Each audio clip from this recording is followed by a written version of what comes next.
Primero, quería agradecer a todos los que están participando en esta actividad académica en el contexto de medicina de precisión para la obesidad, donde vamos a tener un gran expositor, un médico referente, el doctor Acosta.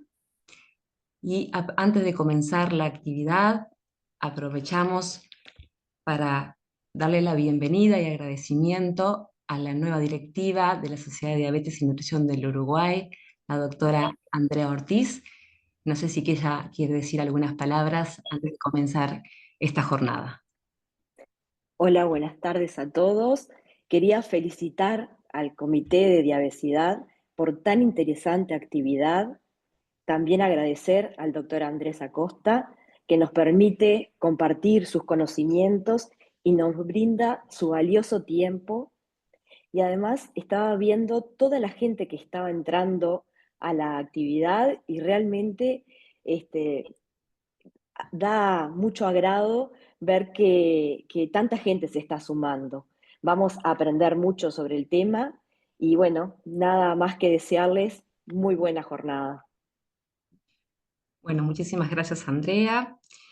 Bueno, como parte de la actividad, como ya dijimos, medicina de precisión para la obesidad, queremos aclarar que fue organizada por el Comité de Diabesidad de la Sociedad, que es un comité que ya está hace 2 años que se ha conformado, que es un comité integrativo conformado por médicos y nutricionistas, donde pretendemos abordar las diferentes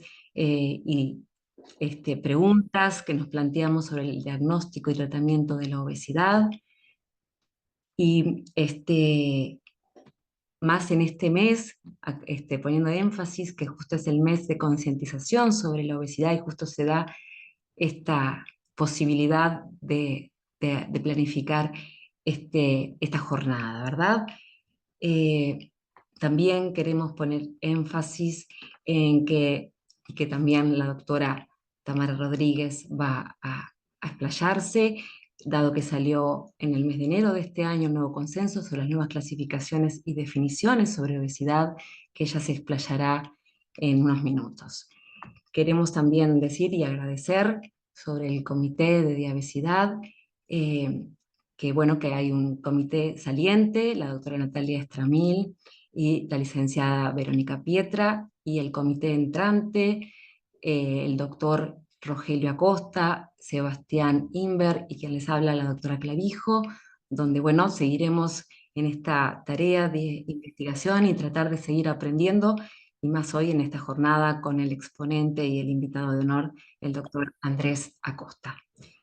Dada como dije anteriormente, el nuevo consenso sobre clasificación y tratamiento de la obesidad, vamos a convocar a la doctora Tamara Rodríguez, que es perteneciente al Comité de Diabesidad, es médica diabetóloga, diplomada en obesidad, para que ella haga una breve reseña sobre los conceptos de este nuevo consenso. Te damos paso, Tamara. Bueno, buenas noches a todos. Quería agradecerles a todos la presencia. Estamos muy contentos de la convocatoria que está teniendo esta jornada. Ya contamos con la presencia del doctor, el cual vamos a presentarles. Es un verdadero honor contar con el invitado del nivel del conocimiento y experiencia que tiene el doctor Acosta, quien le agradecemos especialmente haber aceptado esta invitación. El doctor Acosta es codirector del programa de investigación de nutrición y de obesidad y director del programa de medicina de precisión para la obesidad de la Clínica Mayo de Minnesota, Estados Unidos. Ha realizado muchos trabajos, es un exponente internacional que se hizo un tiempito para compartir sus conocimientos con nosotros. Ha realizado trabajos de gran relevancia, sobre todo en la fenotipificación de obesidad. Luego de la exposición del doctor Acosta, vamos a dar lugar a las preguntas que tengan. Bueno, y le damos la bienvenida al doctor para que comience con su exposición. Muchas gracias por aceptar esta invitación. Muchas gracias, Tamara. Un gusto poder acompañarles. ¿Me pueden decir si me escuchan bien? Sí, perfecto. Perfecto, perfecto. Voy a empezar a compartir mi pantalla. Y si me dicen si pueden ver la pantalla, sería perfecto. No Sí, sé se ve si... ¿Sí? perfecto, se ve Sí. perfecto. Muy bien, excelente. Bueno, qué gusto poder acompañarles esta tarde, noche. Siempre para mí es un honor poder estar con cualquier grupo de colegas que estamos intentando todos juntos tratar la obesidad y estamos verdaderamente frente al paciente, intentando resolver este problema de esta enfermedad cardiometabólica que la raíz que nos lleva a todo esto es la obesidad. Les voy a contar en las siguientes 45 minutos a una hora sobre el trabajo que venimos haciendo en la obesidad en la Clínica Mayo. Y cuando me escuchen, les voy a pedir primero de entrada disculpas, que muchos de los conceptos que los voy a mencionar tal vez use un poquito de Spanglish o de inglés, y muchos de los slides que no han sido traducidos serán en inglés. Así que por eso les pido disculpas, pero me imagino que la mayoría de ustedes, si no todos, son totalmente bilingües. Y la otra cosa que lo que quisiera que piensen y reflexionemos cuando estemos conversando sobre la medicina de precisión en la obesidad, es que todos nosotros estamos manejando obesidad, que manejamos estos pacientes, tenemos que intentar llegar a una medicina de precisión. Es lo que hacemos todos los días, y lo que yo les voy a enseñar ahora es cómo estamos intentando hacerlo en la Clínica Mayo de una forma más objetiva. Entonces les voy a hablar sobre la medicina de precisión y la intervención correcta para el paciente correcto, básicamente usando fenotipos, como dice la invitación. Entonces, lo que yo quiero empezar es mencionándole los casos que yo vi hoy en la mañana, y que me imagino que todos ustedes que están en la clínica han visto casos similares. Este primer paciente que vino hoy en la mañana era una mujer de 41 años de edad con obesidad, diabetes tipo 2 no controlada, hipertensión, dislipidemia, apnea de sueño, reflujo gástrico, artritis, depresión, que vino a verme en la clínica porque le dijeron tienes que bajar de peso. Al mismo tiempo tenemos otro paciente que le veo en la mañana, es igual una paciente femenina o mujer, 41 años de edad, con obesidad, diabetes tipo 2 no controlada, hipertensión, dislipidemia, apnea del sueño, reflujo, artritis y depresión, que viene para ser manejada de peso. Y mi tercer paciente de la mañana fue más bien un hombre, de también 41 años, igual, 41 años, con exactamente los mismos problemas. Y ustedes se pueden imaginar y pensar en sus clínicas como la mayoría de sus pacientes son similares de estos tres casos. Algunos no tienen obesidad, no tienen diabetes, otros no tienen hipertensión, pero en realidad todos tienen estos pacientes. Y la pregunta que yo les hago, me hago a mí mismo y les hago a todos mis colegas: ¿cómo vamos a manejar cada uno de estos pacientes? ¿Qué vamos a hacer a cada uno de estos pacientes? ¿Les vamos a dar a todos exactamente el mismo tratamiento pensando que todos son iguales? ¿O verdaderamente podemos llegar a un manejo más profundo de la obesidad, en el cual cada uno de estos pacientes va a tener un tratamiento específico que es único para esos pacientes y que no está relacionado con sus comorbilidades o las enfermedades relacionadas con la obesidad? Entonces, lo que les voy a hablar ahora es lo que estamos haciendo nosotros la última década, intentando entender el problema de obesidad desde un punto de vista de precisión. Muy rápidamente, a un grupo de expertos les voy a pasar sobre estos slides, pero como todos ustedes sabemos, la obesidad es la enfermedad más prevalente del mundo. Existe más de 1 billón de personas en el mundo, 1.000 millones de personas que tienen de obesidad. Esto importa no porque nos vemos un poquito más gorditos o porque tenemos un poquito de exceso de peso, sino importa porque la obesidad es un factor independiente de enfermedad cardiovascular, de enfermedad cerebrovascular, de diabetes tipo 2, de muchos tipos de cánceres y de una de una muerte prematura. En los Estados Unidos gastamos 480.000 millones de dólares al año en la enfermedad de obesidad, y a pesar de que tenemos muchas nuevas medicinas, dispositivos endoscópicos, cirugía y un montón de dietas, la obesidad continúa siendo un problema que no siempre estos tratamientos son efectivos, no siempre funcionan. Y por lo tanto está predecido que en los Estados Unidos y a nivel mundial vamos a tener 50% de obesidad en los Estados Unidos para el año 2030 y a nivel mundial para el año 2050. Entonces existen muchas cosas que tenemos que intentar hacer para combatir la obesidad. Pero una de las cosas más importantes que tenemos que hacer es intentar entender esta variabilidad de respuesta que tenemos a los tratamientos. Todos los que hemos manejado la obesidad, tenemos pacientes que les recomendamos una dieta que fue estupendo, y pacientes que no respondieron, pacientes que tuvieron cirugía y les fue excelente o pacientes que no les fue muy bien. La pregunta es ¿por qué? Lo que tenemos que empezar a pensar es que en inglés yo digo el one size fits all no está funcionando. En inglés la traducción sería una misma medida no se ajusta para todas las tallas. Es importante que cambiemos este concepto, especialmente ahora que estamos hablando de estas nuevas medicinas como si fueran lo mejor que ha pasado desde que se inventó la Coca-Cola. La realidad es que las medicinas no funcionan para todos tampoco. Y aquí está un buen ejemplo de datos de nuestra clínica. Si nosotros recomendamos la dieta de la clínica Mayo en 90 pacientes, el promedio de bajada es 4.1%. Pero como podemos ver en este gráfico, esos resultados son muy heterogéneos. Hay pacientes que ganan peso, hay pacientes que pierden muchísimo peso con esta dieta. Obviamente en promedio solo es 4%. Al mismo tiempo, si vemos datos de semaglutide, y esos son los datos de nuestra clínica o pueden ser datos de cualquiera de las publicaciones, a los 3 meses hay pacientes que han bajado muy poco, han ganado peso, y hay pacientes que han bajado muchísimo peso. Y al mismo tiempo, si vemos la data de cirugía, hay pacientes que en los primeros 3 meses han bajado muy poco peso, y hay pacientes que han bajado muchísimo peso. Y esta data, ¿por qué estoy enseñando los 3 meses? Es porque la data de los 3 meses es el mejor predictor a largo plazo de cómo nos va a ir. Entonces, obviamente la dieta va a ser mucho más difícil mantener este peso porque existen mecanismos adaptativos que no nos permiten continuar bajando de peso, que con medicinas y con cirugías sí las tenemos. Pero la pregunta es, ¿quiénes son estos pacientes que le está yendo tan bien con semaglutide? ¿Quiénes son los pacientes que no les va bien con cirugía? ¿O quiénes son esos pacientes que no están bajando de peso con semaglutide? Y esa es la pregunta que nosotros empezamos a hacer hace más de una década, a intentar resolver esta respuesta. Las clasificaciones actuales de la medicina para la obesidad no nos ayudan a entender esta variabilidad de respuesta, no nos ayudan a ver quién va a bajar de peso. Podemos usar las clasificaciones anteriores, como usando el índice de masa corporal, o las clasificaciones nuevas, como mencionaba la doctora Rodríguez, de preclinical obesity o clinical obesity. Pero igual no nos ayudan a saber cómo tenemos que tratar a un paciente y a qué paciente le damos qué. Por ejemplo, aquí estoy enseñando la data de índice de masa corporal, que solo nos dice quién tiende más riesgo a tener enfermedad cardiovascular.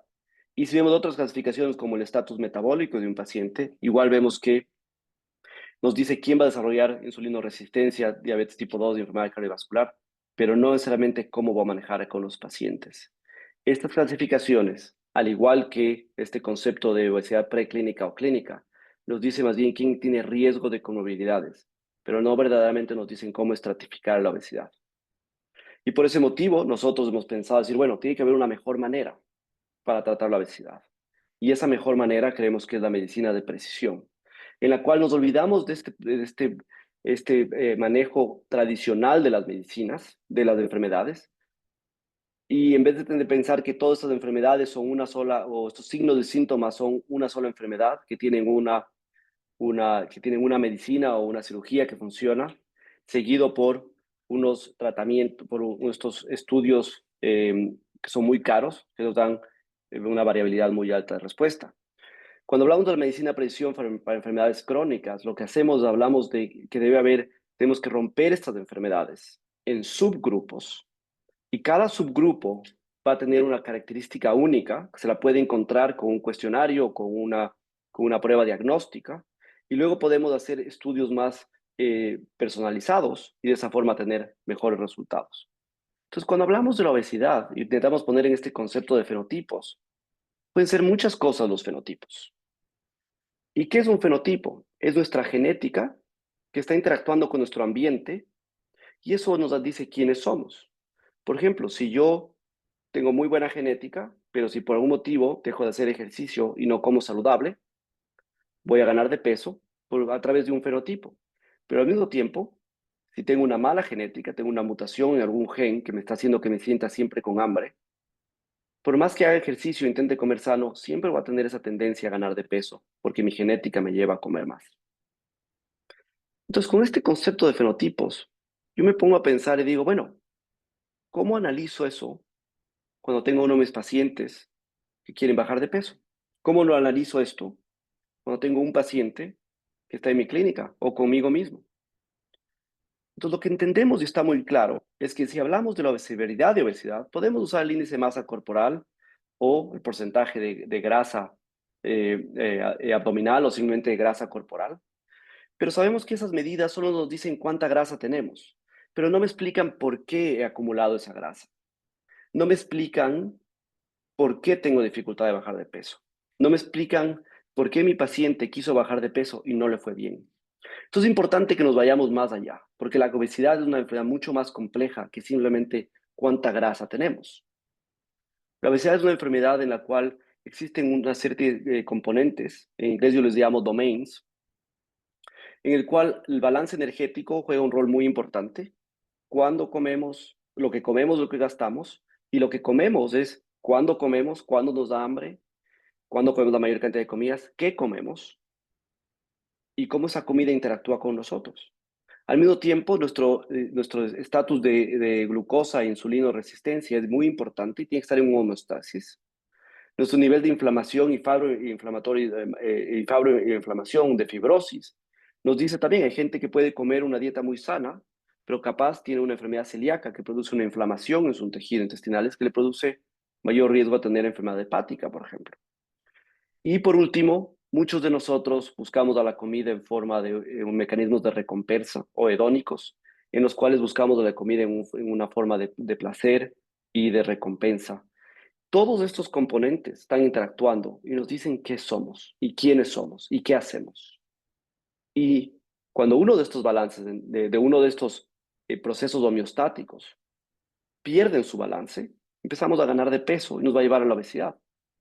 Y ese exceso de calorías que nos llevan a guardar calorías en forma de grasa, nos dicen que vamos a desarrollar enfermedades como la diabetes, la hipertensión, enfermedad cardiovascular, muchos cánceres y casi más de 280 enfermedades. Entonces es importante que además de eso, incluyamos estos determinantes de sociales que nos dicen quiénes somos. No es lo mismo si estoy hablando con un grupo de latinos y no es lo mismo si esos latinos son o hispanos son de raza afroamericana o de raza descendiente europea.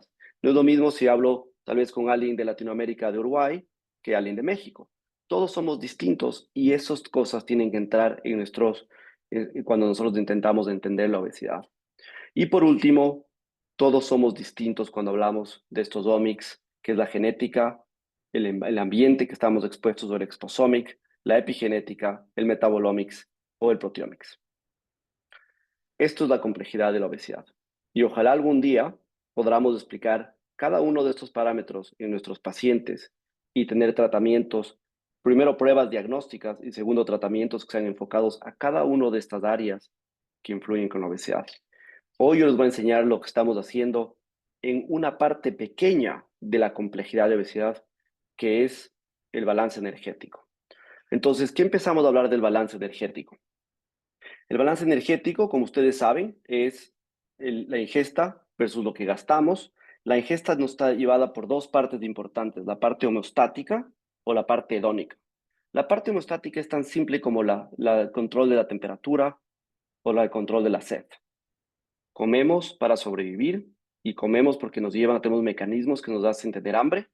Una vez que tenemos hambre, buscamos la comida, empezamos a comer, vamos a llegar a ese nivel de saciedad, en inglés se llama satiation, y una vez que lleguemos a saciedad, nos vamos a sentir llenos por un tiempo determinado, y eso se llama en inglés el postprandial satiety. Sin embargo, cuando hablamos de comida, la comida también nos produce un sistema de recompensa, y eso se llama el hedonic eating o el emotional eating behavior.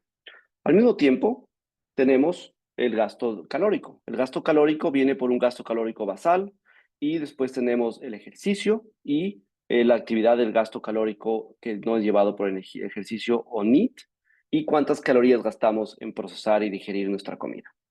Estos dos conceptos de ingesta y gasto calórico tienen que estar en un balance.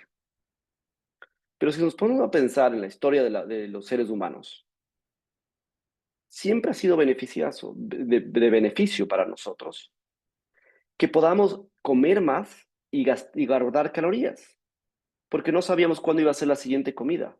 Ahora vivimos en abundancia y la mayoría de gente del mundo tiene acceso a varias comidas al día o tiene acceso siquiera a una comida al día. Y ese exceso es bueno. Guardar calorías es algo bueno porque necesitamos poder guardar calorías para estar listos para un futuro. Desgraciadamente, el exceso de calorías, cuando estamos guardando demasiado, eso nos lleva a dos problemas: la toxicidad, que ya hablamos de insulina resistencia, y el exceso de calorías. Entonces, nosotros nos hemos enfocado en nuestro estudio en básicamente lo que es el balance energético, y ese balance energético lo medimos de la siguiente manera. Nuestros pacientes vienen a nuestra unidad de investigación o a nuestra clínica en la mañana después de hacer un ayunas. Les medimos del gasto energético basal usando calorimetría indirecta. Luego hacemos una composición basal usando un DEXA scan y les tomamos muestras en ayunas. Les damos de comer 320 calorías de desayuno con el huevo añadido un producto radioactivo, que vemos cómo esta comida va por el intestino, el estómago y el intestino, y al mismo tiempo les preguntamos a los pacientes qué tanta hambre tienen y qué tan llenos se sienten. Al final de la mañana hacemos una serie de cuestionarios y a la hora del almuerzo les damos una comida en la cual les decimos que coman todo lo que quieran hasta que se sientan llenos, en una escala de 5 sobre 5, hasta que coman en esta escala de 5 sobre 5. Y les seguimos por otras 2 horas más a saber cuántos se sienten llenos y cuándo empiezan a tener hambre. Este concepto que hemos hecho para estudiar el balance energético de nuestros pacientes, una de las primeras cosas que nos enseñó es que existe una heterogeneidad muy alta en el balance energético. No todos somos iguales. Y es muy simple. Yo les puedo preguntar a ustedes, si ustedes se reúnen con sus amistades o sus colegas, va a haber gente que quiera comer mucho en una sentada y hay gente que le gusta comer muchas veces al día. Hay gente que tiene antojos emocionales o simplemente porque tiene antojos de ciertas cosas y hay gente que no las tiene. Hay gente que dice, yo no como mucho, pero igual no bajo de peso. Nuestro metabolismo está inactivo. Entonces, nos dimos cuenta cuando analizamos esto en los primeros 660 pacientes, que todas estas características que uno mide del balance energético son distintas en cada uno de los pacientes. Y, por ejemplo, podemos ver que si medimos el nivel de saciedad, tenemos el rango va de 444 calorías a 2.860 calorías. Si medimos qué tan llenos la gente se siente 2 horas después de sentirse llegar a esa sensación de llenura, este es un rango que valía de 0 a 100. O sea, hay gente que está lista para comer de nuevo y hay gente que se siente tan llena como cuando terminó de comer. Si les preguntamos, ¿usted come cuando tiene ansiedad? Hay gente que dice no y hay gente que dice sí. Y si medimos el gasto energético en personas, hay gente que está quemando al 65% de lo que debe ser predecido y hay gente que está quemando al 125% de lo predecido. Entonces, obviamente, esto nos dijo que todos somos muy heterogéneos. Entonces, lo que decidimos hacer cuando vimos esta data es decidimos crear una clasificación usando inteligencia artificial y dijimos, bueno, ¿cómo podemos clasificar a la obesidad según estas características que hacen que seamos cada uno tan particular? Y creamos esta clasificación de obesidad de 4 fenotipos que nos explican nuestra energía basal. Estos 4 fenotipos, lo que nos dijo la inteligencia artificial, es que el primero es del cerebro hambriento o el hungry brain en inglés, en el cual los pacientes tienen una saciedad anormal. Ellos van y empiezan a comer y comen y se repiten y se repiten y se repiten, no se sienten llenos. Esto es distinto que otro grupo que yo le llamo el intestino hambriento o el hungry gut, en el cual los pacientes empiezan a comer, se sienten llenos y después de 1 hora o 2 les da hambre de nuevo. El intestino no manda las señales al cerebro para detener esa saciedad prolongada en el tiempo. Por eso le llamo el intestino hambriento. El tercer grupo es pacientes que tienen un hambre emocional o el emotional eating. Y el cuarto grupo es de los pacientes que tienen un metabolismo ineficiente, yo les llamo la quemadura lenta o el slow burn. No gastan suficientes calorías basadas en lo que deberían estar gastando. Entonces, estos 4 grupos que nos dijo la inteligencia artificial fueron los 4 grupos que llegamos a la conclusión en el 2015 y después en el año 2021 publicamos el siguiente estudio sobre esto, en el cual dijimos, bueno, ¿qué tal si lo sacamos de la inteligencia artificial y vemos si podemos crear una definición con parámetros muy precisos para ver si podemos avanzar este proceso más adelante? Entonces, lo que hicimos es, determinamos la normalidad. Ya la inteligencia artificial nos dijo que se podía clasificar la obesidad en 4 grupos. Y lo que nosotros hicimos es determinar la normalidad. Lo primero que hicimos es separar hombres y mujeres, ya que el sexo o el género es la variable biológica más importante cuando hablamos de estos parámetros de obesidad. Y al separar hombres y mujeres, creamos estos cutoffs o estas definiciones específicas para cada uno de los grupos. Entonces, para pacientes con saciedad anormal, dijimos, si tú comes más de 894 calorías, es anormal, o si comes menos, es normal para mujeres, o 1.376 para hombres, más o menos. Para el intestino hambriento, dijimos 101 minutos de vaciamiento gástrico o más rápido para mujeres, o 86 minutos para hombres. Para ansiedad y comida por ansiedad, dijimos 7, tanto para hombres como para mujeres, de una clasificación de 0 a 21. Y para el metabolismo basal dijimos 96% o menos para mujeres y 94% o menos para hombres.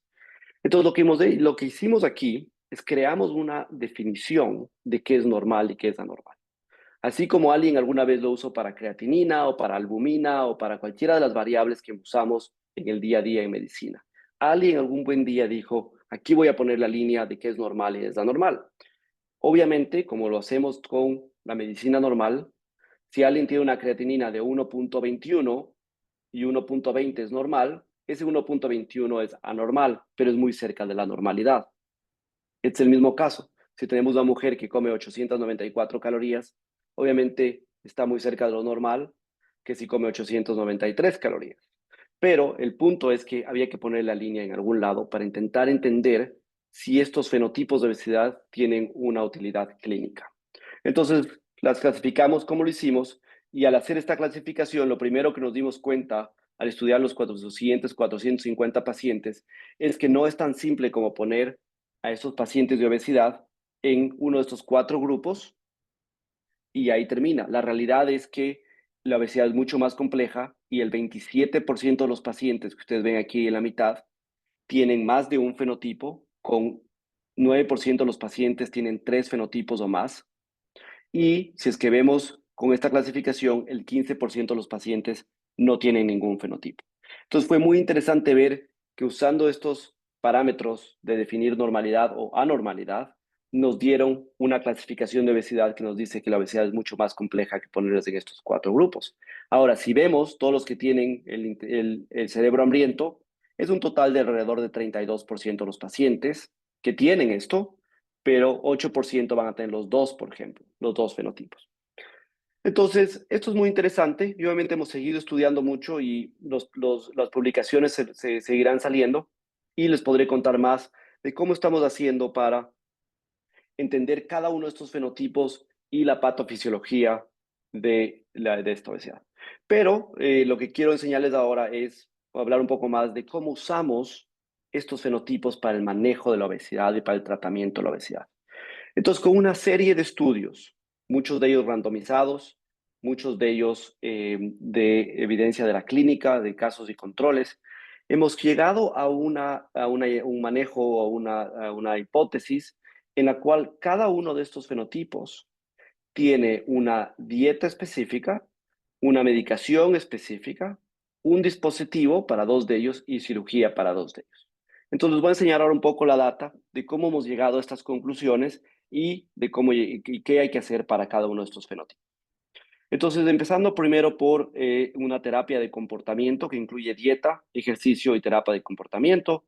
Lo que decidimos hacer es, primero, no decidimos inventarnos ninguna dieta.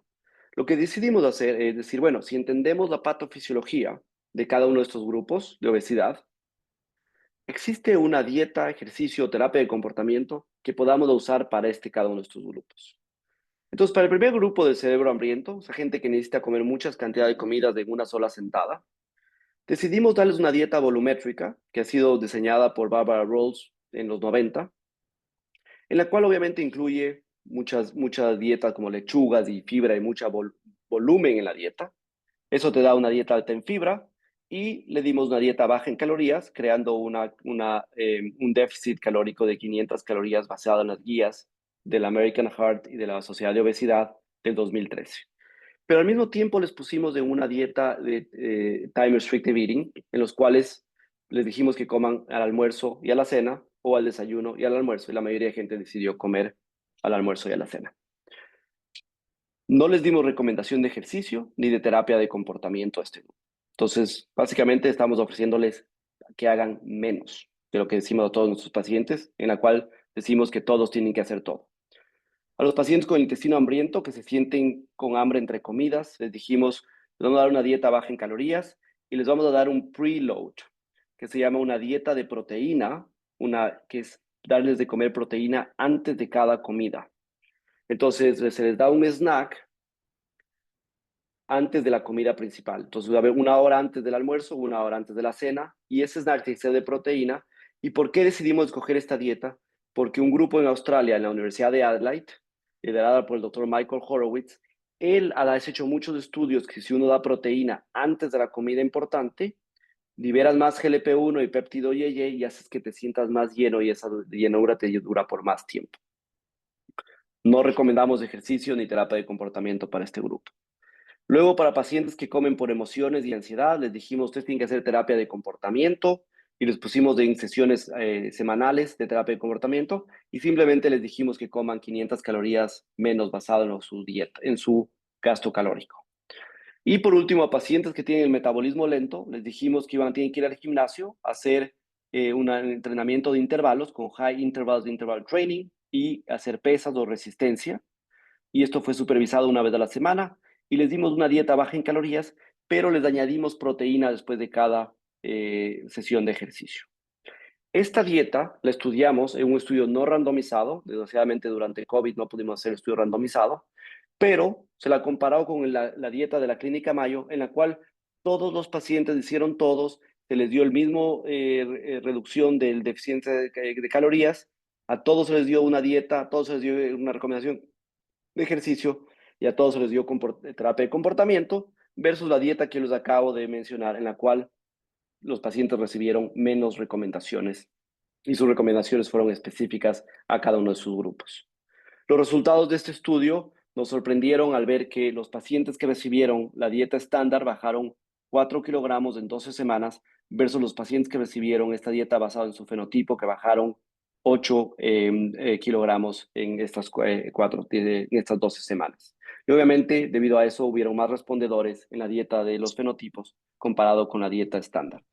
Pero lo que a mí más me llamó la atención, a más del bajada de peso, que obviamente es muy interesante, fue esta observación que empezamos a ver cómo la dieta bajada en fenotipo nos ayudó. Perdón, ¿hay alguna pregunta? Está bien. No, puede continuar. Las preguntas son al final. Ya, perdón, no sabía si alguien quería hacer una pregunta. Entonces, lo que les mencionaba es que lo que más me llamó la atención es que estos fenotipos, o esta dieta guiada por fenotipos, mejoró muchos de los mecanismos adaptativos que hacen que las dietas no funcionen. Entonces, ¿qué fue lo que notamos? Primero, que los pacientes de la dieta del fenotipo comieron 477 menos calorías que el grupo control, que solo comió 114 calorías. Segundo, lo que notamos que sí fue estadísticamente significativo fue que el vaciamiento gástrico en un grupo disminuyó, lo cual es bueno, y en el otro, en cambio, se demoró más. Y de ahí también notamos que una mejoría en el gasto calórico, en los cuales pacientes tuvieron menos mecanismos adaptativos de gasto calórico, lo cual es algo bueno.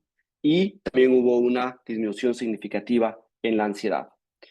Entonces, esto fue muy interesante cuando vemos en todos los participantes, pero cuando vemos en cada uno de los participantes, cada uno de los grupos, en la dieta que se recibió los pacientes con el cerebro hambriento, vemos que ellos bajaron 8% versus 2%, y cuando vemos el gasto calórico de estos pacientes, perdón, la ingesta calórica en 24 horas, podemos ver que no hubo ninguna diferencia en el grupo control, pero en este grupo que siguió comiendo la dieta según su cerebro hambriento, al final del estudio estaban comiendo 1000 calorías menos que al principio.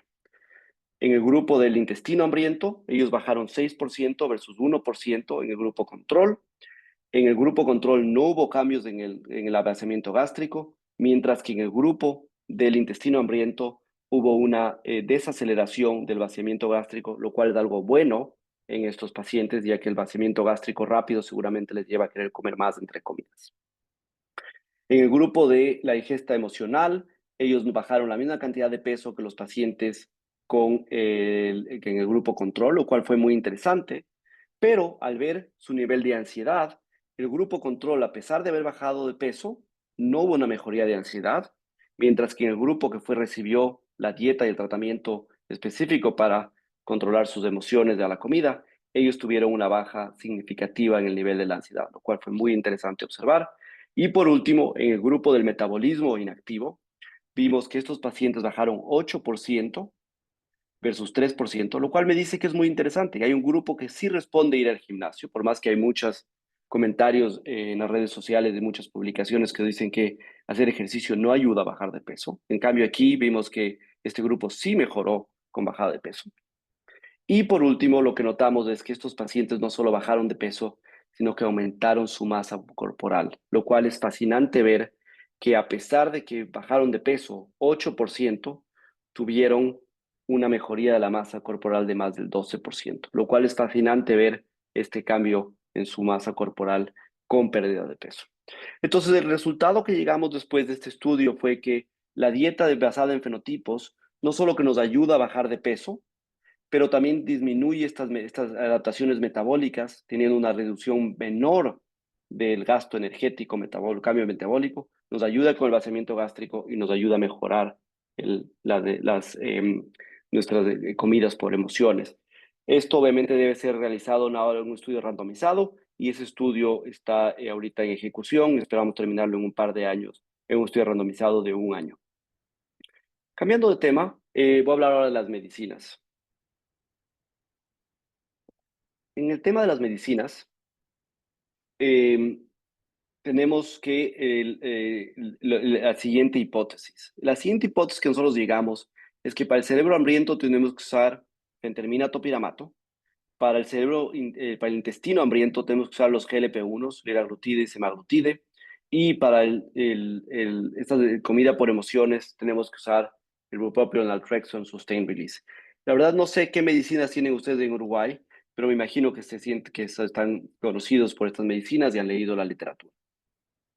Entonces empezamos este concepto y con muchos estudios de prueba de concepto desde el 2015. El primer estudio fue en el 2015 con fentermina y topiramato y por motivo de tiempo no voy a cubrir todos estos estudios, pero todos están publicados, les invito a que los revisen. Luego con exenatide, el liraglutide y Orbera, el balón intragástrico, con la manga endoscópica, con otros dispositivos endoscópicos y el balón de SPATS.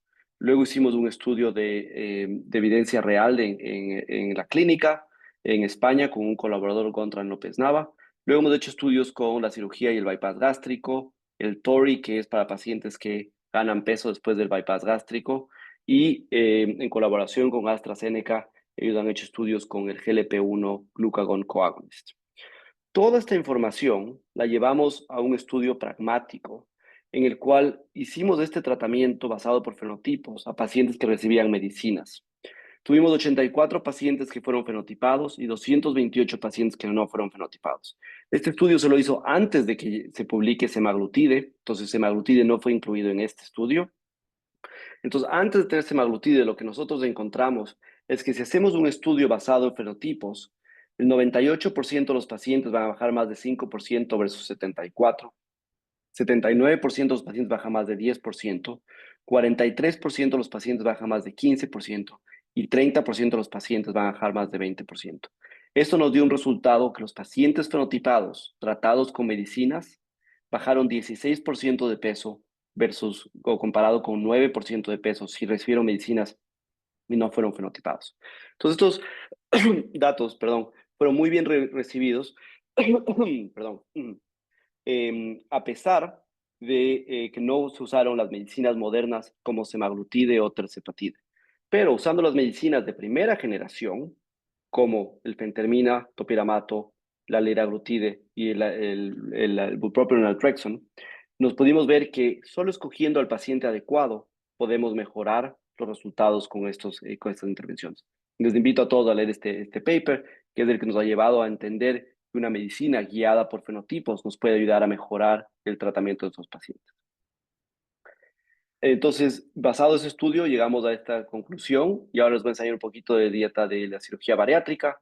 En cambio, en este cambio, cambiando un poco el concepto, lo que hablamos es de la dieta de cirugía bariátrica, en el cual hicimos un estudio un poquito distinto, en el cual cogimos pacientes que habían sido, que tienen la genética del cerebro hambriento, y nos estudiamos a pacientes que habían participado en nuestro estudio del Biobank, y tenemos 600 pacientes que fueron incluidos en esto. Escogimos 50 que tenían la genética para el cerebro hambriento y les comparamos con 100 pacientes. Y lo que vimos aquí es que pacientes que tienen la genética para el cerebro hambriento y que tienen una mutación no patogénica, no son niños que desarrollan obesidad temprano, son adultos que tienen obesidad y son cargadores de esta variación genética. Podemos ver que los pacientes que tienen esta carga genética de cerebro hambriento son los que más reganan peso después de la cirugía bariátrica. Entonces, podemos ver aquí en estos pacientes 50 pacientes con cirugía bariátrica con el Roux-en-Y versus 100 pacientes controles, que un grupo baja menos de peso, 28 versus 32%, y al nadir eso es 36 versus 32%, todo lo cual es estadísticamente significativo, pero clínicamente tal vez no importa mucho, ya que los dos grupos han bajado mucho el peso. Pero podemos ver que cuando seguimos a estos pacientes por 15 años, del año 5 en adelante, estos pacientes que tienen esta carga mutación genética del cerebro hambriento tienden a ganar más peso o reganar peso comparado con pacientes que no tienen esto. Entonces tenemos muchos pacientes, para todos nosotros que vemos pacientes que han tenido cirugía bariátrica, que han reganado peso. Entonces es importante entender que tal vez es este fenotipo del cerebro hambriento el cual les está llevando a reganar más peso. Y a los 15 años, pacientes que tienen el cerebro hambriento han reganado 52% de su peso versus, versus 29.8%. Entonces, esto les enseño simplemente para demostrarles que tanto a nivel de dieta, de medicinas y de cirugía, estos fenotipos nos ayudan a entender no solo la respuesta a las intervenciones, pero también quién va a reganar de peso cuando hablamos de la cirugía. Yo espero que en un futuro tener publicaciones y poder compartir de nuevo con ustedes cómo estamos ahora intentando irnos de la complejidad de medir los fenotipos en un estudio que toma todo un día en nuestra unidad de investigación a marcadores de sangre o genéticos que hagan que sea más fácil entender estos fenotipos y poder medirlos de una forma muy fácil en la clínica, como por ejemplo con la hemoglobina glucosilada para nuestros pacientes con diabetes. Entonces, en resumen, lo que les acabo de explicar es que, en mi opinión, la medicina de precisión nos ayuda a entender la heterogeneidad de la obesidad, y al usar fenotipos nos pueden ayudar a entender qué tiene cada uno de nuestros pacientes, qué tipo de enfermedad de obesidad tiene cada uno de nuestros pacientes, y cómo podemos usar estos tratamientos que sean dirigidos para los fenotipos para hacer que estos pacientes bajen más de peso y al mismo tiempo cambiar la conversación de nuestros pacientes. Ahora, en los siguientes 10 minutos, les voy a platicar sobre estos casos clínicos en los cuales tenemos estos 3 pacientes y que les dije al principio, bueno, ¿y ahora cómo los vamos a manejar? Entonces, primero voy a hablar del caso de una paciente que se llama Michelle. Michelle, que me dio permiso mencionar su nombre. Ella es una paciente mujer de 41 años que tiene obesidad clase 3 por índice de masa corporal de 43, con antecedentes de diabetes no controlada, con hipertensión, dislipidemia, apnea del sueño, reflujo esogástrico, artritis y depresión. Ella me dijo que comía más de 2.000 calorías al día, toma sodas todos los días de Coca-Cola o bebidas de gaseosas, con más de 24 onzas al día, no hace actividad física, no hace ejercicio, toma distintas medicinas y tiene una altura de 105 centímetros, un peso de 118, con una masa corporal 43 y una presión alta. El examen físico, lo único significativo es una adiposidad central. Después de medirle el fenotipo y medir sus laboratorios basales, tiene una glucosa alta en ayunas, una LDL y HDL normales, igual que el colesterol y los triglicéridos, y al medirle su fenotipo, tiene un vaciamiento gástrico normal, con calorías de saciedad normal para la saciación, tiene una ansiedad elevada y su requerimiento energético basal está dentro del rango normal. Entonces, lo que yo hice con Michelle es le diagnostiqué con que tiene una obesidad y tiene un fenotipo de hambre emocional. Y para hablar de las nuevas guías, tal vez podríamos decir que tiene una obesidad clínica, si es que estamos hablando de eso, ya que tiene muchas enfermedades relacionadas con la obesidad. Lo que yo le diagnostiqué a Michelle es con una obesidad de clase 3, con medicamente complicada, con un fenotipo de hambre emocional. La meta que ella quería bajar es a tener un peso de 68 kilos, que significa bajar 50 kilos. Yo le recomendé una dieta hipocalórica según sus gastos energéticos. Le dije que tenía que caminar 10.000 pasos al día y hacer un plan de ejercicio que caminar era suficiente, siquiera 150 minutos a la semana. Le puse una recomendación para que haga terapia grupal con nuestros grupos de terapia conductual, con nuestros psicólogos, y le di una receta para naltrexone bupropion, en los Estados Unidos se llama Contrave. Le vi al un mes, y lo más importante que me dijo Michelle, y lo único que me interesa saber, es si es que el tratamiento está funcionando. Y lo que ella me dijo es lo que tenía que oír, es que su ansiedad por alimentos y hambre emocional había bajado y que el tratamiento estaba funcionando. En ese punto no es importante hablar de peso. En este punto lo importante de hablar con Michelle es verdaderamente si el tratamiento que le hemos dado está funcionando. El peso será secundario. Tenemos que acordarnos que estas medicinas y nuestras recomendaciones no hacen que el peso se evapore, no hacen que la grasa se evapore. Estamos tratando una causa de fondo, de raíz. Entonces, al mes yo ya sabía que ella le estaba viendo bien y obviamente, porque no quiero hacerle ningún daño, también me dijo que la medicina que yo le había recomendado no le había hecho ningún efecto adverso, pero también que no tenía ningún efecto adverso por la terapia conductual o por la terapia de incrementar su actividad física. Este es el resultado de Michelle. Michelle, que yo le he seguido ahora por casi 6 años o más, logró bajar de peso 21.4% en 3 años. ¿Y por qué les enseño 3 años? Porque si ustedes ven los resultados de Michelle al primer año, ustedes podrían decir, Michelle solo bajó 8.8%, no le está yendo bien. Y ese no es el caso. El caso es que le dimos un tratamiento de raíz. Le estamos tratando la causa patofisiológica de Michelle, que es comer por ansiedad.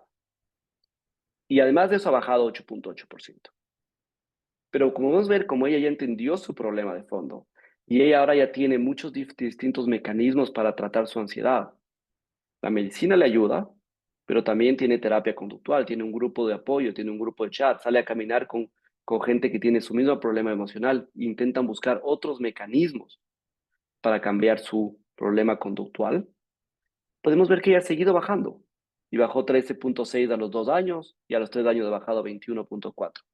Porque la obesidad no es algo que pasó de la noche a la mañana como es una infección y no se va a acabar de la noche a la mañana. Pero lo que yo sé por Michelle, y ahora le he seguido por más de 6 años, y su pérdida de peso sigue estando al 25%, es que Michelle ahora entiende su problema de fondo. No es que su vida es más fácil, pero ella entiende que cuando ella está bajo presión y bajo estrés, ella va a comer.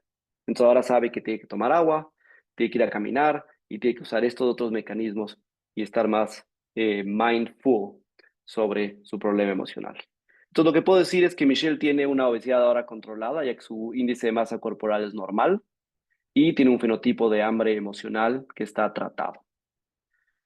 Antes de pasar al siguiente caso, no sé cómo estamos en tiempo, entonces quiero ser respetuoso del tiempo de ustedes. ¿Cómo estamos de tiempo? Tengo 2 casos más, pero podemos también pasar a preguntas. No, estamos bien, Ya, estamos bien, bárbaro. perfecto, perfecto. Siguiente caso. Este es el caso de Tracy, la otra paciente de 41 años con las mismas comorbilidades asociadas con la obesidad, que me dijo que comía 1.700 a 1.800 calorías al día, tomaba solo agua y café negro, hacía más de 10.000 pasos al día, hacía ejercicio más de 150 minutos de enfermedad cardiovascular a la semana, tomaba ciertas medicinas que le mantenían bajo control, incluido albuterol, montelukast, metformina y una multivitamina. Su índice de masa corporal es 41, cuando le vine a ver, y tenía una presión controlada, el examen físico una adiposidad central. Entonces, básicamente, cuando Tracy me vino a ver, me dijo, Doc, yo hago todo perfecto. Yo como lo adecuado, yo hago ejercicio adecuado, tengo controlada mi diabetes, ¿por qué no bajo de peso? Y me imagino que ustedes tienen esos pacientes que me dicen, yo hago todo perfecto, que algo debe estar mal conmigo. Y ella me dijo, seguramente mi metabolismo está normal, porque yo ya estoy haciendo todo perfecto. Entonces yo le fenotipé y obviamente, como me dijo, su glucosa estaba perfecta, estaba en metformina controlada totalmente, sus colesterol y lípidos estaban normales. Le hice un vaciamiento gástrico y encontré que tenía un vaciamiento gástrico extremadamente rápido de 95 minutos, cuando lo normal debe ser más de 101 minutos. Calorías para la sesión era normal, su ansiedad era normal, su rendimiento energético basal estaba un poquito bajo, pero normal, y su comportamiento de grasa corporal era 51%. Lo cual es interesante. Y ahora, estos slides yo no los hice después de las guías nuevas de Lancet Commission. Pero ya empezamos a hablar del comportamiento, de la grasa corporal. Entonces ella me dijo, yo ya hago todo perfecto, ya voy al gimnasio, pero no logro bajar de peso. Y por más tener un índice de masa corporal, tenía 51% de grasa corporal. Entonces, con esta información, yo le di el diagnóstico a Tracy de obesidad con un fenotipo de intestino hambriento o el hungry gut. El diagnóstico de ella fue obesidad clase 3 médicamente complicada, fenotipo de intestino hambriento. La meta de ella era 75 kilos, bajar total de 45 kilos.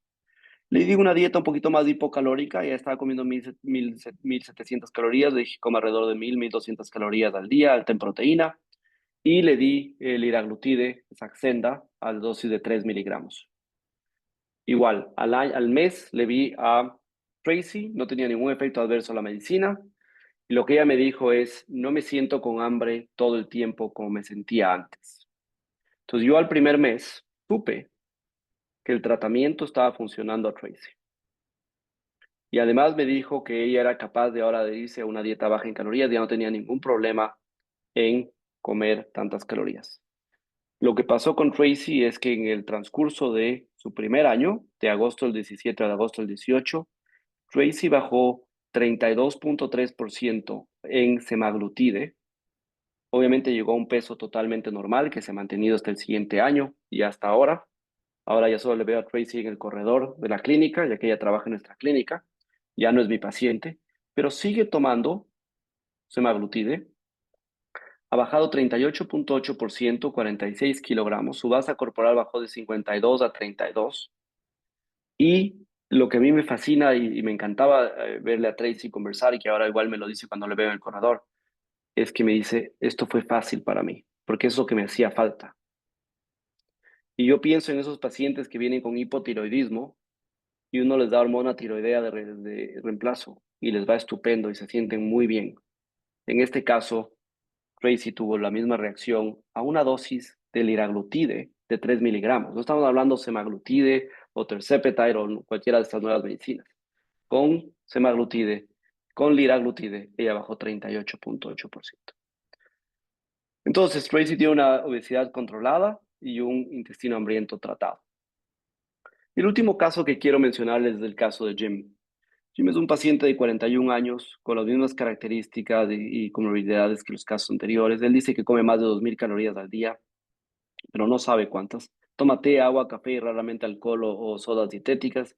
No cuenta sus pasos, va al gimnasio 2 veces por semana, toma distintas medicinas, incluido metformina, diazepam, fenoxepenidina y una multivitamina y albuterol. Él dice que tenía una obesidad desde infantil de 126 kilos, desde niño, y con un índice de masa corporal cuando vino a verme de 50 y una adiposidad central. Lo fenotipé, tenía una glucosa en ayunas altas, con un colesterol alto, le hice un fenotipo completo y él comía 1.832 calorías antes de sentirse lleno. El resto de su fenotipo fue normal y su grasa corporal fue de 58%. Entonces hice el diagnóstico Jim de obesidad con un cerebro hambriento y le dije que tenía una obesidad de clase 3 con cerebro hambriento. Su meta era bajar a 80 kilos, o que era bajar 42 kilos. Le di una dieta hipocalórica de 1.400 calorías con los 10.000 pasos al día. Perdón, con pasos de 1.000 pasos al día y aumentar por 500 pasos a la semana, ya que le hacía muy poca actividad física.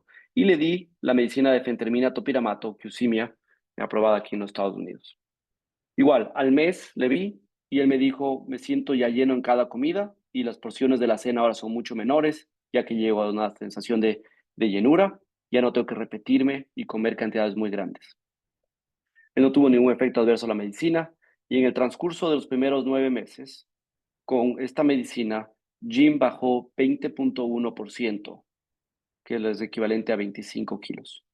Entonces fue una respuesta impresionante, que con una medicina que sabemos que le está funcionando y no tiene efectos adversos porque le está tratando su fenotipo de fondo, de raíz, ha bajado 20% de peso.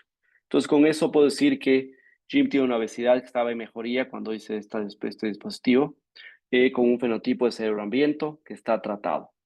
Entonces, con este tipo de ejemplos, les he enseñado cómo estamos manejando la obesidad desde un punto de vista de fenotipos. Creemos que esta forma de tratar la obesidad, como le estoy enseñando aquí en la pantalla, debería ser guiada para que no todos tengan que recibir todo y más bien que haya una medicina personalizada, con evidencia, que se pueda hablar de una medicina de obesidad de precisión y que con eso poder cambiar este tratamiento y hacer que más pacientes entiendan por qué deben tener un tratamiento para la obesidad personalizado y mejorar la respuesta a cada una de las intervenciones. Con eso, les agradezco una vez más por la invitación. Un gusto poder acompañarme en la tarde y qué preguntas tienen o comentarios.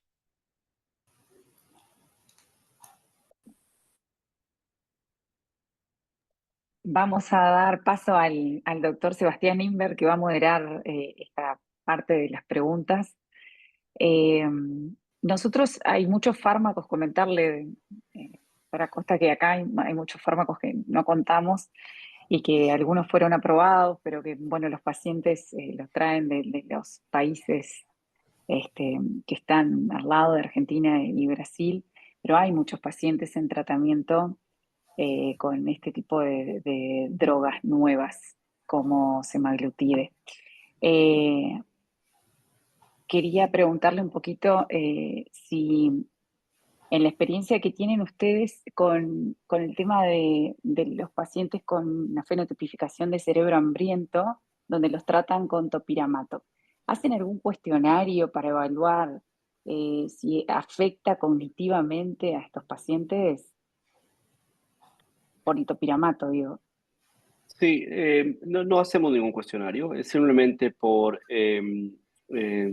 la historia clínica y la intervención y las preguntas a los pacientes cuando yo les veo de seguimiento y todos los que usamos de topiramato.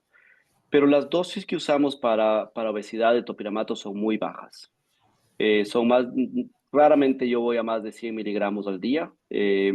Usualmente uso 50 miligramos en la mañana y 50 miligramos en la noche de topiramato. Son solo cuando llegamos a dosis muy altas de topiramato, 200, 400 miligramos diarios, es que empiezan a afectar la cognición o estar alerta, ¿no? Que la gente se siente que no está muy enfocada, ¿no? Entonces, no pasa en las dosis que usamos para el manejo del apetito y de la saciedad. Muchas gracias. Bien, excelente, doctor. No sé si me escuchan por ahí. Sí. ¿Escuchan? Bueno, realmente creo que la charla fue más que interesante para todos nosotros. Es un poco de visión de lo que se hace en el primer mundo. Lo vemos un poco alejado acá, pero creo que es a donde nos orientamos todos, o lo que quisiéramos tener a mano. Y muchas de las preguntas, por ejemplo, en el chat, tienen que ver con eso, con lo que decía también Tamara. Por ejemplo, Javier está preguntando, en un país como el nuestro, donde el tratamiento sabemos que no es suficiente, ya que no contamos lo que contamos con cirugía y algunos fármacos, nos falta la enorme batería de fármacos que estaría centrado en cada fenotipo. ¿Qué opina de esta situación? Un poco lo que preguntaba Tamara recién. Bueno, yo entiendo, porque cada país tiene sus propios tratamientos que ya son aceptados o que vienen en camino o las cosas que los pacientes traen de otros lados. Lo mismo nos pasa en los Estados Unidos. Según tu seguro, tienes acceso a ciertas cosas, ¿cierto? ¿No? Entonces, yo les acabo de mostrar tal vez cuál es ese gold standard o cuál es ese potencial futuro que todos podríamos acceder y que ya muchos de mis pacientes yo no tengo acceso a darles ya que su seguro no los cubre. Claro. Pero lo que a mí me interesa y lo que yo quiero compartir con ustedes es que piensen cuando estén al frente de cada uno de sus pacientes que no a todos le tenemos que recomendar lo mismo. Cuando yo empecé a enseñar estos resultados y hablar de la medicina de precisión, muchos de colegas míos me decían, bueno, lo que tú estás intentando hacer es hacer más objetivo lo que nosotros hacemos subjetivamente en una historia clínica. Entonces, al preguntarle a nuestros pacientes sobre cosas como la saciedad, sobre la llenura durante el tamaño, cuándo comemos, qué comemos, si tienen antojos o comida emocional por ansiedad, si preguntarles si es que creen que tienen un metabolismo inactivo o tienen alguna característica.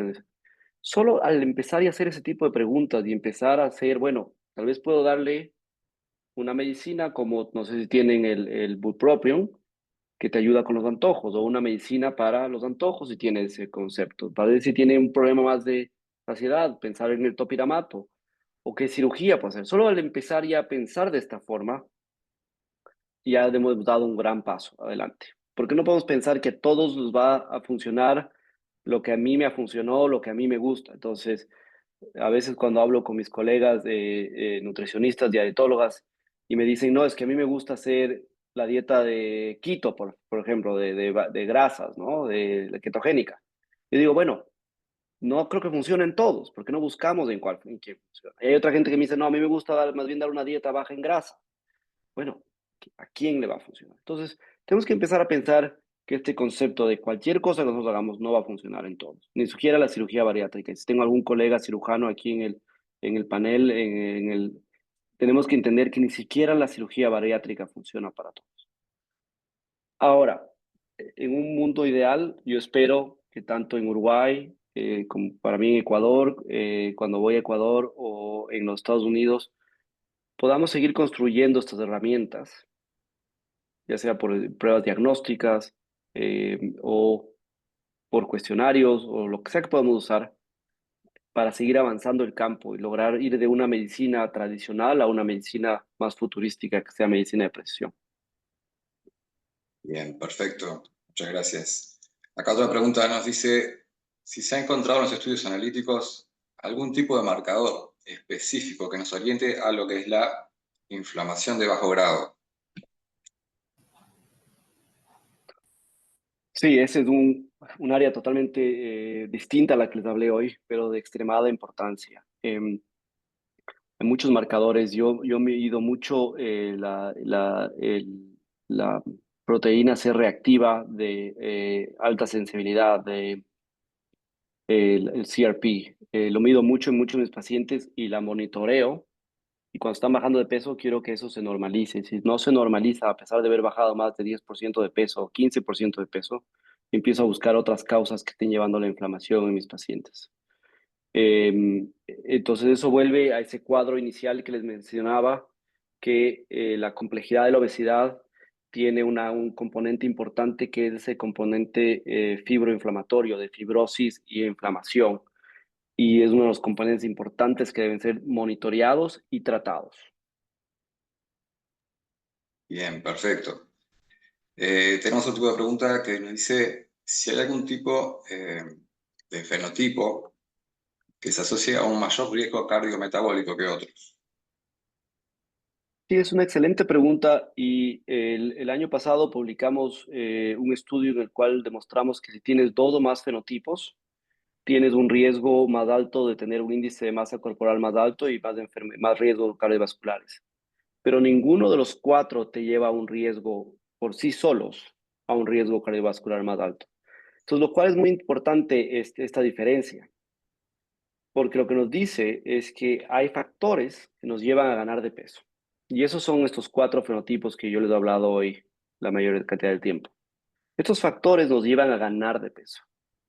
Pero no todos los que ganamos de peso, o sea, ganamos peso por distintos mecanismos, pero no todo el que gana peso va a desarrollar inflamación y va a desarrollar un riesgo cardiovascular.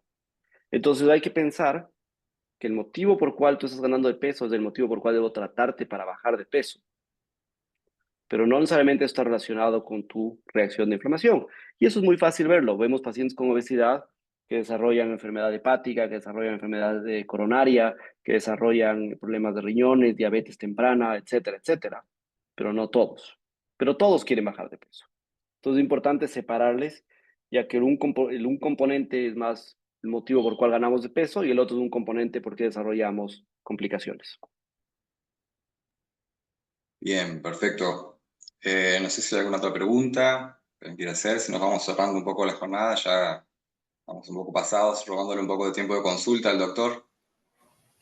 Con Seba por acá, en Sí. realidad tengo varias. ¿Cómo están? Gracias, doctor, por su tiempo tan interesante en la sumatoria de todo, de la investigación que están realizando y los elementos que están tratando de sumar para el diagnóstico de algo que es tan complejo y al no haber herramientas diagnósticas creo que lo complejiza más.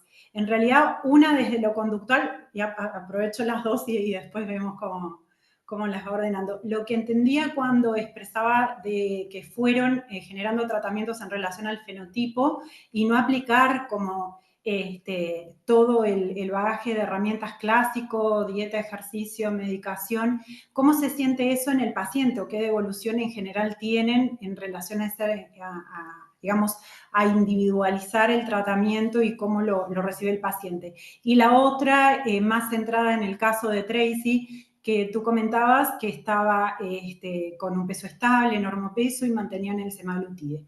Esa más asociada entonces a la mantención o no del tratamiento inicial de la medicación. Bueno, gracias. Sí, Verónica, muy buenas preguntas. La verdad es que a los pacientes les encanta.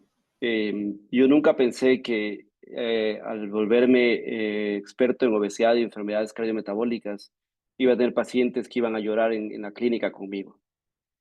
Y el motivo por el cual digo esto es porque al darles una respuesta al paciente, al explicarles por qué ellos han tenido tanta dificultad en bajar de peso, porque han tenido obesidad la mayoría de su vida y no logran bajar, el paciente siente un alivio, siente una explicación que dice, yo sabía que había un problema, porque no puede ser que me haga tanto esfuerzo y sea tan difícil. Y la mayoría de nuestros pacientes, si uno se pone a pensar y les escucha, o hasta nosotros mismos, los que hemos sufrido obesidad o tenemos familiares que sufren obesidad, ellos te dicen, no, es que yo me cuido, pero es que difícil es. ¿Y por qué es tan difícil? Y uno muy rápidamente empieza a juzgarles. Ah, tienes que controlar tus antojos y tienes que comer menos y tienes que hacer esto. Pero yo les invito a todos ustedes a saltarse una o dos comidas e intenten no comer cuando se les pone un plato de comida al frente. Entonces, al darles una explicación, de ahora en adelante les cambia la vida. Mis pacientes me vienen a ver. Un paciente vino y me dijo la semana pasada, hace un mes más o menos, me dijo hace un par de semanas, me dijo, doctor, este año cumplimos 10 años que vamos juntos. Y en esta década, desde que usted me diagnosticó del Hungry Gut, esta paciente tenía Hungry Gut, desde que usted me diagnosticó el intestino hambriento, el Hungry Gut ha sido la mejor década de mi vida. Yo estoy más saludable a los 55 que estuve a los 35 y a los 45. Y usted me explicó por qué y me dijo qué debo hacer para mantenerme saludable, sin medicinas. Eso es único. Eso es lo que hacemos en cáncer, eso es lo que hacemos en muchas otras enfermedades. Le explicamos al paciente que tiene. Tú tienes este tumor en tu seno porque tienes un BRCA positive, porque tienes una hormona positiva. Les damos una respuesta a los pacientes. Y eso es lo que tenemos que llegar. Y te cambia la vida. Y yo el rato que empecé a trabajar con fenotipo de dar estas respuestas a mis pacientes, de ahora adelante mis pacientes hablan de este tema y yo hablo de ellos. Es fascinante. Por eso mismo, mucha gente que lee nuestros resultados dice, bueno, hay un bias. Sí, porque mi paciente ahora entiende por qué tiene ese problema y por qué le recomiendo solo esa cosa. Entonces ya no tengo que decirle, todos tienen que hacer todo y tienes que ir al gimnasio y tienes que hacer esto y tienes que ir al grupo y por qué no fuiste a la terapia de grupo y por qué no haces esto. No, es una cosa y cada vez que vienen en eso nos vamos a enfocar y en eso nos enfocamos porque ese es tu problema. Entonces es muy interesante cómo cambia la conversación. La pregunta de Tracy empezó en liraglutide, bajó todo su peso en liraglutide y después cuando semaglutide fue aprobada y liraglutide ya no había porque estaba en shortage, ya no había liraglutide, le cambié a semaglutide. No bajó más de peso en semaglutide y se ha mantenido un peso normal. Pero ¿por qué le he mantenido? Y eso no mencioné durante la charla y es importante mencionarlo. cada vez que intento bajarle a la dosis más baja, ella está muy bien. El rato que paro el GLP-1, ella empieza a ganar peso automáticamente y me dice, tengo esas ganas de comer entre comidas. Entonces, no me gusta poner este término, pero es el término que se debería usar. Yo creo que Tracy es deficiente de GLP-1 y que por eso ella va a necesitar GLP-1 por mucho tiempo. No sé si de por vida, pero por mucho tiempo. Y hemos intentado ya 2 veces con ella, ya que le voy siguiendo casi por 7 años. Hemos intentado 2 veces que baje, no lo logré, y ahora ella simplemente se mantiene al peso normal y su primary care, su doctor primario, es el que le maneja la dosis mínima de semaglutida.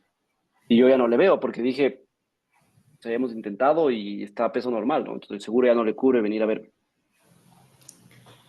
Bárbaro. Gracias, doctor. En realidad un poco lo de la medicación, porque claro, acá como les contaban recién la doctora Rodríguez, Inver, la accesibilidad no es tan sencilla y también cuando el paciente accede, también la continuidad del tratamiento siempre está en cuestión. Pero dado más allá del ejemplo de Tracy, dadas las características de cronicidad de la enfermedad, el uso en general de los fármacos lo mantienen extendido, ¿no? Uh-huh. Y bueno, le agradezco más aún la respuesta de la pregunta hacia lo conductual y la sinceridad y la forma de transmitirlo. Gracias. Gusto. Bueno, vamos redondeando porque tenemos que agradecer el tiempo de todos y principalmente del doctor que con tanta generosidad vino a brindar este conocimiento para que podamos abordar diferente a nuestros pacientes y poder buscar la mejoría en conjunto, en equipo, ¿no? Abordando esto, no solo los diferentes fenotipos, sino la unión de los diferentes fenotipos que puede haber frente al paciente que estamos viendo en la clínica día a día y tratar de buscar juntos subsanar y ayudarlos a mejorar su salud. Bueno, ni que hablar, agradecer a todos la convocatoria que tuvimos en un día de semana, que todos trabajamos, que ya a esta hora estamos cansados, pero la verdad que sí que valía la pena porque es una excelente exposición. Muchísimas gracias a todos, muchísimas gracias, doctora Costa. En el nombre de la Sociedad de Diabetología y Nutrición del Uruguay por brindarnos su conocimiento. Un gusto. Gracias por la invitación. Un placer acompañarles de hoy noche. Un gusto. Muchas gracias. Muchísimas gracias. Muchas gracias. Gracias a todos. Hasta luego. Gracias. Muchas gracias.